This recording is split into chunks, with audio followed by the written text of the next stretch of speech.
howdy, happy day. I got information for you, news and views with attitude. But firstly, let me tell you about a website that I'm involved in, mini, as in many, miniliveauctions.com. Miniliveauction.com. You can use the S or don't use it, doesn't matter. You'll get to the website. Have a look. It's a little thing about auction sales. There's an auction coming up with a car, a single car. You get to register, you get to bid, and you can buy the car if the auctioneer is talking to you. And in addition to that, there's other sales. Hey, have a look for posterity. Now, on to the news with attitude.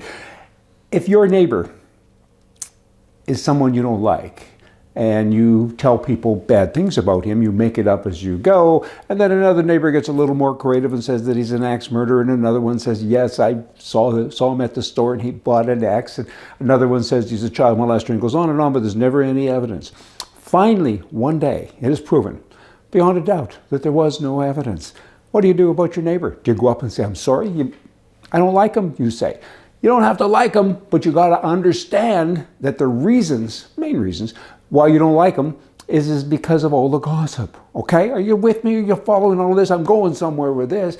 Donald Trump, obviously, right? What's happened is so many people have said so many things, and it builds your opinion. And then he's pushing back. And you see him in a mad state, and you say, geez, I really don't like him. Look how he's acting. But he's acting that way because everybody lied about him. That's what happens, right? Like, they went in front of the judge, the man and the woman, and to get a divorce.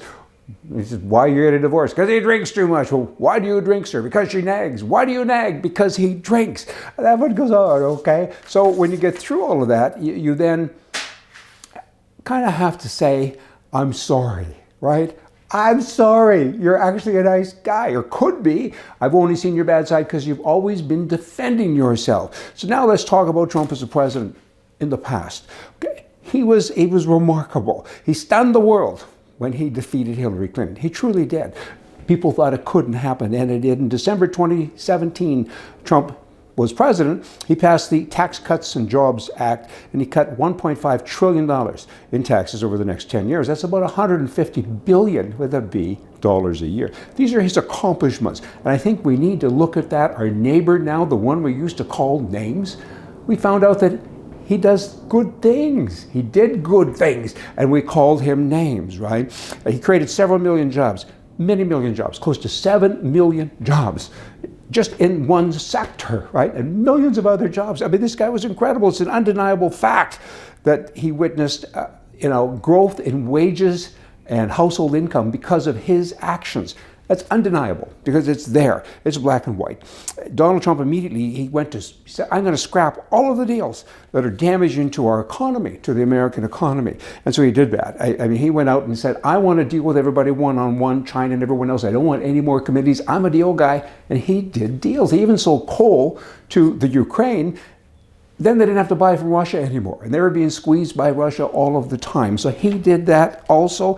And then he went on. There's a long list of things. He pulled out of NAFTA. He pulled out of the Trans-Pacific Partnership. He signed the Buy American, Hire American executive order on April 18th, 2017. This guy was just on fire, okay? And the press called him names every day. I mean, he promoted the use of American-made goods in federal politics. And he says, you have to give preference to American workers. Duh, nobody else did that. Detroit used to have a lot of American workers. Now, all those workers that replaced them, they're in China. Okay, and he went on with Trump. He said, I want avenues opened up for American goods and services to export. He ended up exporting American beef and rice to China. Guess what? Hasn't happened since. Okay, he opened up doors in so many European countries buying products. He was a deal guy. Dealing with China, he said, hey guys, you're dumping foil illegally in the US today. You can't do that anymore. You guys know a lot of this. I'm not telling you anything new probably, but I'm reminding you about your neighbor. Take the time to like your neighbor. Go and learn about him before all the nonsense started and he was defending himself and he had a different persona, right? He had a different kind of, actions every day because of that defending. The U.S. and his allies, they were able to end years of bloodshed with the ISIS, blah, blah, blah. And here's a remarkable achievement of him. He created this simple implication of programs that cemented America's dominance in coal, oil, and natural gas markets. This is interesting. April 2017, the US of A became the top producer of oil in the world. In the world. I mean, in 2017, the U.S. produced 20 million barrels of oil a day. Saudi Arabia was pushed down to 12 million, and the U.S. became, under Trump's leadership, a next exporter of natural gas. I mean, and then, of course, you had Space Force, and that sounds a little futuristic, but I think it was needed. And it's now a very effective program. And he did all of those things as president, and he will do it again. I hate to see all this chaos coming and all the drama. Trump is the guy for the job. But they're going to keep on. They're going to keep on telling everyone that he's an axe murderer and a child molester. That's what's going to happen. And it's too bad, because then he gets worked up and he fires back, and we don't see what he's capable of doing. We do see what he's done. So we do know what he's capable of doing. He can fix the world. He's the only one out there that acts like that does the job. He kept every promise that he ever made. And so many people are still saying, I'm pretty sure he's still an axe murderer, and there's no evidence. There's no proof. Hey, moving away from that, let me tell you about a doctor. Doctor, so says a patient. Doctor, I'd like your medical opinion. Well, sorry, says the doctor, I may have to give you a political one. Doctors, they've gone, I don't know, left. They're kind of like Target. Not all, of course, but many have. Here's another thing. Your body, your choice. A brochure. I got it in the mail. No, I didn't. A friend of mine gave it to me. And thanks, Jane.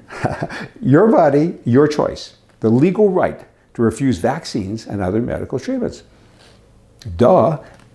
But even Jehovah's Witnesses, there's been many cases, they won't take blood transfusions. They get it anyway. It gets forced upon them. But it's your body, your choice. If you have a baby, going to have a baby, and you want an abortion, of course, that's a different gig, right?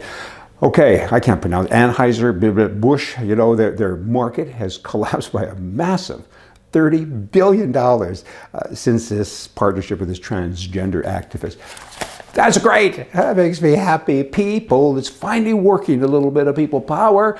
Push back. They have no business being in politics. They're not good at it.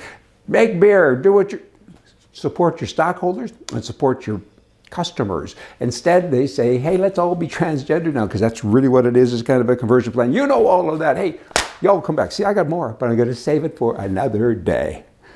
My way. Hey, see ya.